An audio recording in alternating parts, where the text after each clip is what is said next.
Hello, কে বলছেন? জি, আমি আবির। গতকাল আপনি রাতে বৃষ্টিতে ভিজছিলেন, ঠিক ওই সময় আপনার একটা ব্যাগ রাস্তায় পড়ে যায়। হ্যাঁ রাইট, আমার ওয়ালেটটা আপনি পেয়েছেন? জি, থ্যাংক গড। আচ্ছা, আপনি কি ওয়ালেটটা খুলে দেখেছেন? খুবই দুঃখিত, ব্যাগটা খুলে দেখতে হচ্ছে।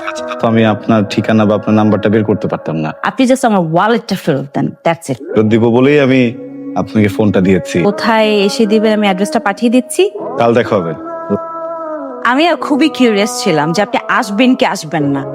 আমার ব্যাগ এখান থেকে, কিন্তু আপনি আমাকে 100 টাকা লোন দিয়েছেন।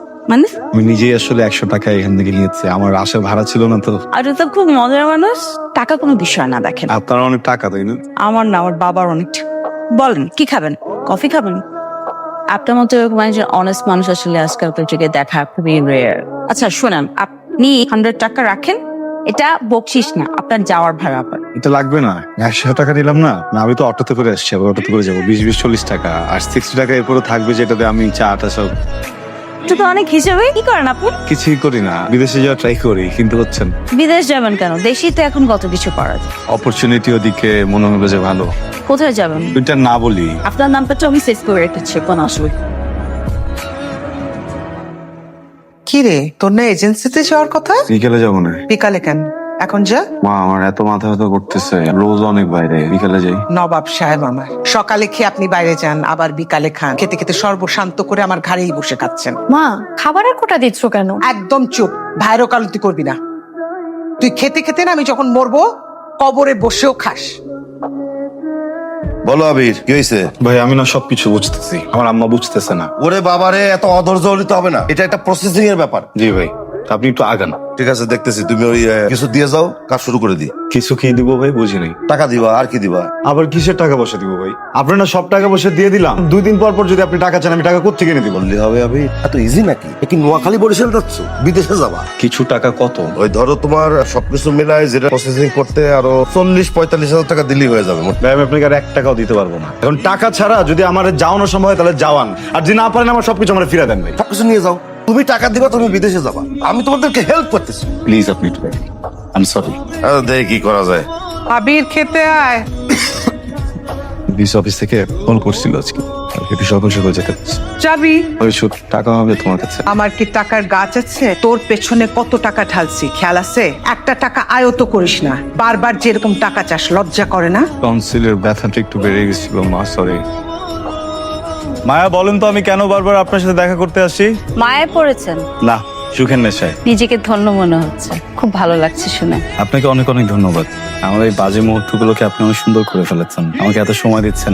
আমি দিনগুলো কখনো ভুলবো না। চলুন। কেন আরেকটু থাকি না? সবকিছু স্থিতি স্থাপক সীমা আছে, যেটা অতিক্রম করা নিষেধ। চলুন।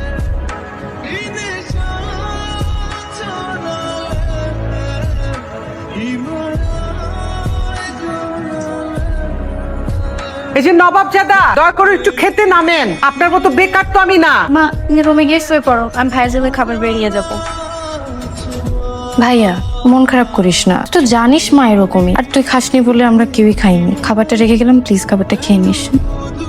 ছেলেটা তো মাশাআল্লাহ দেখতে শুনতে ভালো, কিছুদিন পর তো বিদেশ চলে যাবে। আপনার মেয়ে তো রাজধানী হয়ে থাকতে। আমার মেয়েটাও আপনাদের দোয়ায় অনেক লক্ষ্মী। বিআইন, বিয়ে তো আমাদের পছন্দ হয়েছে, তবে একটা ছোট দাবি ছিল। জি বলেন। তা কিছু মনে করবেন না, যদি একটা গাড়ি দিতে পারতেন। ভাই সাহেব, আমার যা টাকা পয়সা সবই দালালকে দিয়ে দিছি আমার ছেলে বিদেশ যাবে বলে। আমার হাত খালি, গাড়ি দেওয়ার সামর্থ্য আমার নাই।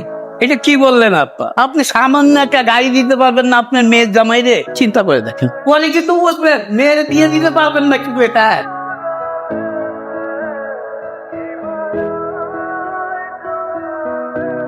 আসসালামু আলাইকুম। ওয়ালাইকুম আসসালাম। আপনি কি কোনো কোম্পানি থেকে আসছেন? না আন্টি, আমি মায়া। আমি আসলে এসেছিলাম আবিরের খোঁজ নেওয়ার জন্য। ও কোনো ঝামেলা করছে? ঝামেলা না, ও কোথায় মানে বিদেশ চলে গেছে? না, বিদেশ যায়নি। ভেতরে আসো। বিদেশে যাওয়ার জন্য তো ওই দালাল রে ওর বাবা মারা যাওয়ার পর যা টাকা পয়সা ছিল সব দিয়ে দিচ্ছে। কাজের কাজ তো কিছুই হয় না। এইগুলা নিয়ে বকাবাজি করছি, রাগ করে কয়েকদিন ধরে বাসায় আসে না। আন্টি আপনি চিন্তা করবেন না, আই হোপ ও যেখানে আছে ভালোই আছে, চলে আসবে খুব শীঘ্রই বাসায়। আন্টি, যে ব্রোকারের থ্রু আপনারা মানে কন্ট্যাক্ট করছিলেন বিদেশে যাওয়ার জন্য, ওই ব্রোকারের কন্ট্যাক্ট একটু পাওয়া যাবে? একটা কার্ড আছে, তুমি বসো, আমি আনি। অসুবিধা নাই আন্টি, আমি দেখছি কি করা যায়। কোনো খবর পাইলে আমাকে একটু জানাও। অবশ্যই আন্টি। বলেন ম্যাডাম, কি হয়েছে? আপনি শফিক সাহেব? জি জি জি, পুরোটাই শফিক। আমি আবিরের ব্যাপারে কথা বলতে এসেছি। আবিরের ব্যাপারে কথা বলে কোনো লাভ নেই, কারণ ওর কপালে বিদেশ নেই। ওর বিদেশ যেতে আর কত টাকা লাগবে? আপাতত যদি 45,000 টাকা দিতে পারে, তাহলে মনে করেন যে আমি একটা প্রস্তুতি নিতে পারি আর কি। 60,000, 60,000 টাকা। এক সপ্তাহের মধ্যে ওকে পাঠানোর ব্যবস্থা করতে হবে। ভিসা হয়ে গেলে বাকি টাকা আপনাকে পাঠিয়ে দেবো। না না, অসুবিধা নেই, আপনি যদি বলছেন। আর যদি না হয় তাহলে কি হবে জানেন? কি হবে বলো? হাজতে। কাজে আবার হাজারদের কথা কেন বলতেছেন? হয়ে যাবে বললাম তো। হয়ে গেলে ভালো। ম্যাডাম, আপনি যে এই যে এতগুলো টাকা দিলেন আবিরের জন্য, আপনি আবিরের কি হয়? শুভাকাঙ্ক্ষী। কি ব্যাপার? কি হয়েছে? মন খারাপ? আপনি আমাকে কেউ না। আপনি না জগৎ সংসার ছেড়ে চলে গেলেন, আবার ফিরে আসলেন কেন? মাঝে মধ্যে না চেলেও হারাতে হয়, তখন বোঝা যায় কে আপন আর কে পর। মায়ায় পড়েছেন? তাহলে ভালোবাসেন? সব সম্পর্কে তো ভালোবাসা থাকে না, আবার ভালোবাসা দিয়েও অনেক সময় সব সম্পর্ক তো করা যায় না। আচ্ছা, লাইফটা এত কমপ্লিকেটেড কেন বলো? কারণ হুমায়ুন আহমেদ বলেছেন, শত শত প্রাপ্তি অপ্রাপ্তি নিয়ে ক্ষণিকের জীবন, এত মায়া করলে চলবে না, সব থেকে প্রিয় জিনিসটাকেও ছুঁড়ে ফেলার সাহস থাকতে হবে। বুঝতে পেরেছি, আই গট ইট। চলেন হাঁটি। আসসালামু আলাইকুম খালাম্মা। আসছে শয়তানটা। আবিরের ভিসা হয়ে গেছে, কি বলো? এখন যে কোনো মুহূর্তে ও বিদেশে যেতে হবে। সত্যি? জি জি জি। আলহামদুলিল্লাহ। আবির বিজয় কি খুশি, কি খুশি। ও বাবারে, আমার চেয়ে খুশি মানুষ এই পৃথিবীতে আর নেই। তোর সাথে অনেক খারাপ ব্যবহার করছি না? বিশ্বাস কর বাবা, আল্লাহ জানে, আমার মন জানে, আমি সবসময় তোর ভালো চাইছি। আমি সবসময় দোয়া করছি আমার ছেলেটা যেন নিজের পায়ে দাঁড়াতে পারে। তুই কিছু মনে করিস না। তুমি আমাকে বিশ্বাস করতো না?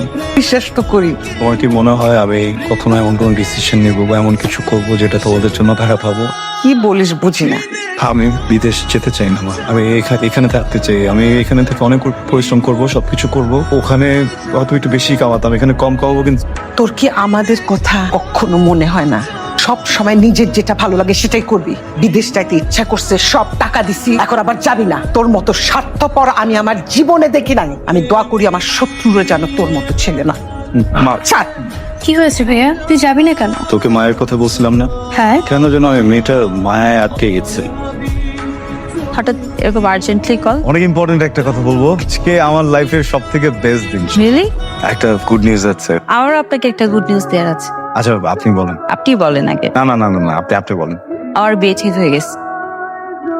কংগ্রাচুলেশনস। Thank you. আমি আজকে কার্ডটা আনতে পারিনি, নেক্সট ডে তে কার্ডটা নিয়ে আসবো, ফ্যামিলি সহ আসবেন। আপনি কি যেন একটা গুড নিউজ দেবেন বললেন? ভিসা হয়ে গেছে আমার।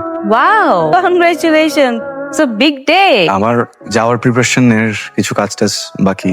আমার অনেক কাজ, বিয়ের preparation and all. Okay, see you soon. তুমি ফুলের মতো।